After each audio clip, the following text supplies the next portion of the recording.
दोस्तों, हमारे हिंदुओं में चार धामों की बहुत मान्यता है जो कि प्राचीन समय से अभी तक चली आ रही है। देश में कई तीर्थ स्थान हैं जहां देश के कोने कोने से लोग दर्शन करने आते हैं। उनका मानना है कि इन तीर्थ स्थानों के दर्शन करने से जीवन के सारे पाप नष्ट हो जाते हैं। सभी हिंदू इन चार धामों की यात्रा करते हैं जिसमें केदारनाथ, बद्रीनाथ, गंगोत्री और यमुनोत्री शामिल हैं, जिसे चार धाम यात्रा कहा जाता है।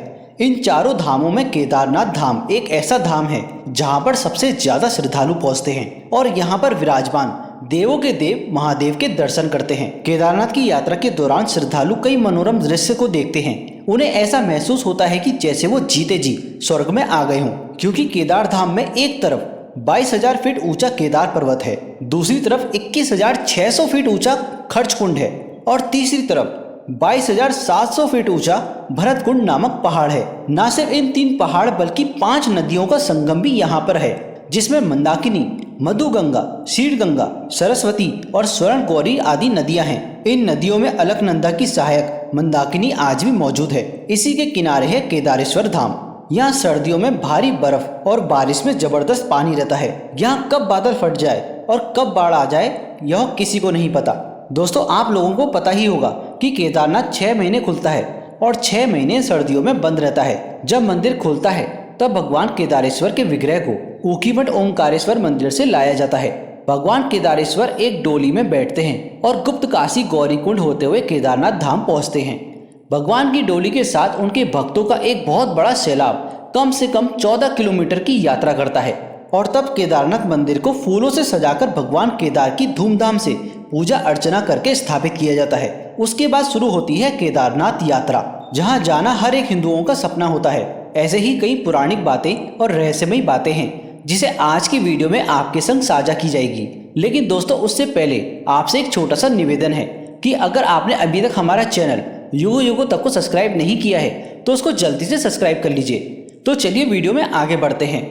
हम सभी जानते हैं कि केदारनाथ मंदिर सबसे पहले द्वापर युग में पांडवों ने बनवाया था। फिर जो परिवर्तन हुआ और कलयुग आया, कलयुग में इस मंदिर की खोज आदि गुरु शंकराचार्य ने की थी कि द्वापर युग की समाप्ति और कलयुग की शुरुआत के दौरान एक छोटा सा हिमयुग आया था, जिसमें भगवान शिव का केदारनाथ धाम 400 वर्षों तक बर्फ के अंदर बंद रह गया था। इस पर वैज्ञानिकों ने शोध किया और उन्होंने भी इस बात पर हामी भरी। इतने सालों के बाद घनघोर बारिश में हमें दोबारा देखने को मिल रही है और यह बर्फबारी इतनी भयंकर है कि सरकार द्वारा किए गए सारे के सारे इंतजाम फेल होते हुए नजर आए। श्रद्धालुओं के लिए टेंट की व्यवस्था, पानी की व्यवस्था, रुकने खाने की व्यवस्था सब की सब खत्म हो रही है। चारों तरफ सिर्फ कोहरा, ठंडा पानी और ठंडे पानी में सना हुआ कीचड़, बस यही दिख रहा है। 10 दिनों में कई बार केदारनाथ यात्रा को रोका जा चुका है। केदारनाथ मंदिर में भगवान शिव हमें एक बहुत बड़ा संकेत दे रहे हैं। कहा जाता है कि पांडवों को स्वर्ग पलायन के समय शिव जी ने भैंसे के रूप में उनको दर्शन दिए थे, जो बाद में धरती में समा गए। लेकिन पूर्णतः समाने से पूर्व भीम ने उनकी पूंछ को पकड़ लिया था। जिस स्थान पर भीम ने यह कार्य किया उसे वर्तमान में केदारनाथ धाम के नाम से जाना जाता है, एवं जिस स्थान में उनका मुख धरती से बाहर आया उसे पशुपतिनाथ कहा जाता है। पुराणों में पंच केदार की कथा नाम से इस कथा का उल्लेख मिलता है। दोस्तों, केदारनाथ भारत के उत्तराखंड राज्य के गढ़वाल मंडल के रुद्रप्रयाग जिले में स्थित एक नगर है। यह जिले के मुख्यालय रुद्रप्रयाग से 86 किलोमीटर दूर है। इसे अर्थ ज्योतिर्लिंग कहते हैं। नेपाल के पशुपतिनाथ मंदिर को मिलाकर यह पूर्ण होता है। यहाँ स्थित स्वयंभू शिवलिंग अति प्राचीन है। यहाँ के मंदिर का निर्माण जनमेजा ने करवाया था और जीर्णोद्धार आदि गुरु शंकराचार्य ने करवाया था। वर्तमान में स्थित केदारेश्वर मंदिर सर्वप्रथम पांडवों ने बनवाया, लेकिन वक्त के थपेड़े की मार के चलते यह मंदिर लुप्त हो गया। बाद में 8वीं शताब्दी में आदि गुरु शंकराचार्य ने मंदिर का निर्माण किया था, जो 400 वर्ष तक बर्फ में दबा रहा। इस मंदिर के पीछे आदि गुरु शंकराचार्य की समाधि है। इसका गर्भगृह अपेक्षाकृत प्राचीन है, जिसे 8वीं शताब्दी के लगभग का माना जाता है।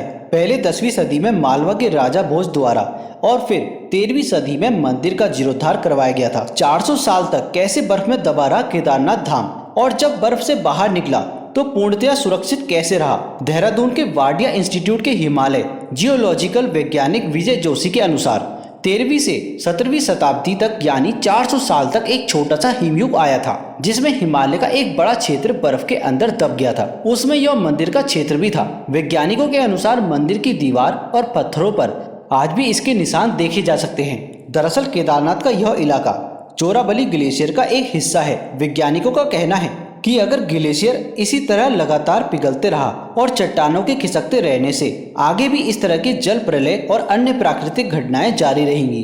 दोस्तों, हाल ही की बात है, जब केदारनाथ धाम में यात्रा शुरू हुई तो कुछ ही दिनों में वहां अनेकों अशुभ संकेत मिलने लगे, जैसे ग्लेशियर का टूटना, बर्फीली आंधियों का आना, हेलीकॉप्टर से एक व्यक्ति की जान चले जाना। यह सारी घटनाएं बस 10 दिनों के अंदर हुई। केदारनाथ धाम का मौसम इतनी तेजी से बदल रहा है जिसे देखकर वैज्ञानिक भी हैरान हैं। वैज्ञानिकों का कहना है कि ऐसा लगभग 50 वर्षों के बाद हो रहा है। इसके बाद अब वहां क्या होगा यह कोई नहीं जानता। हर साल दीपावली महापर्व के दूसरे दिन शीत ऋतु में मंदिर के द्वार बंद कर दिए जाते हैं। 6 माह तक मंदिर के अंदर दीपक जलता रहता है। वहां के पुरोहित ससम्मान पट बंद कर भगवान के विग्रह एवं डंडी को 6 माह तक पहाड़ के नीचे ऊखी मठ में ले जाते हैं। 6 माह के बाद अप्रैल के आखिरी में या फिर मई में यह केदारनाथ के कपाट खोलते हैं। तब उत्तराखंड की यात्रा आरंभ होती है। लेकिन जब मंदिर 6 माह के लिए बंद रहता है तो उसके आसपास कोई भी नहीं रहता, यानी कि वहां के गांववासी भी 6 माह के लिए अपने दूसरे घर चले जाते हैं। लेकिन आश्चर्य की बात है कि 6 माह तक दीपक का भी जलता रहना और निरंतर पूजा भी होती रहना। कपाट खोलने के बाद भी यह आश्चर्य का विषय है कि वैसे ही साफ सफाई मिलती है जैसे कि बंद करते वक्त छोड़ा गया था। पुराणों के भविष्यवाणी के अनुसार इस समुचित क्षेत्र में जितने भी तीर्थ स्थल हैं, सबके सब लुप्त हो जाएंगे। माना जाता है कि जिस दिन नर और नारायण पर्वत आपस में मिल जाएंगे, बद्रीनाथ का मार्ग पूरी तरह से बंद हो जाएगा और भक्त बद्रीनाथ के दर्शन नहीं कर पाएंगे। तब इस कलयुग का अंत निकट होगा। पुराणों के अनुसार वर्तमान बद्रीनाथ धाम और केदारनाथ धाम दोनों लुप्त हो जाएंगे और कई वर्षों के बाद भविष्य बद्रीनाथ का उद्गम होगा।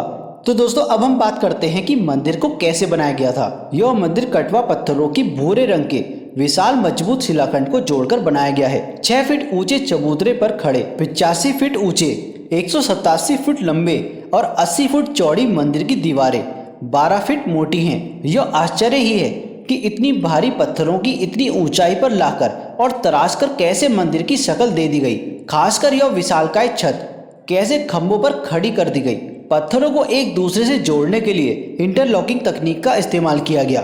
इसका मतलब यह तकनीकी इतने पुराने समय में पहले भी मौजूद थी। 16 जून 2013 की रात प्रकृति ने कहर बरसाया था। जल प्रलय से कई बड़ी बड़ी और मजबूत इमारतें कागज की कश्ती की तरह बहाकर ले गई थी, लेकिन केदारनाथ के मंदिर का कुछ भी नहीं बिगाड़ पाई। आश्चर्य तो तब हुआ जब पीछे पहाड़ से पानी के बहाव में एक लुढ़कती हुई विशालकाय चट्टान आई और अचानक वो मंदिर के पीछे रुक गई। उस चट्टान के रुकने से बाढ़ का जो पानी था वो 2 भागों में बंट गया। मंदिर और भी ज्यादा सुरक्षित हो गया। इस प्रलय से लगभग 10,000 लोगों की मौत हो गई थी। तो दोस्तों, आज की वीडियो में बस इतना ही। और दोस्तों, आप लोगों में से कौन कौन केदारनाथ यात्रा कर चुका है हमें कमेंट बॉक्स में जरूर बताइएगा। आशा करते हैं आपको ये जानकारी अच्छी लगी होगी। अगर आप हमारे चैनल युगु युगु तक में पहली बार आए हैं तो हमारे चैनल को सब्सक्राइब करना मत भूलिएगा। मिलते हैं आपसे अगली वीडियो में अगली जानकारी के साथ। कमेंट बॉक्स में जरूर लिख दीजिए हर हर महादेव।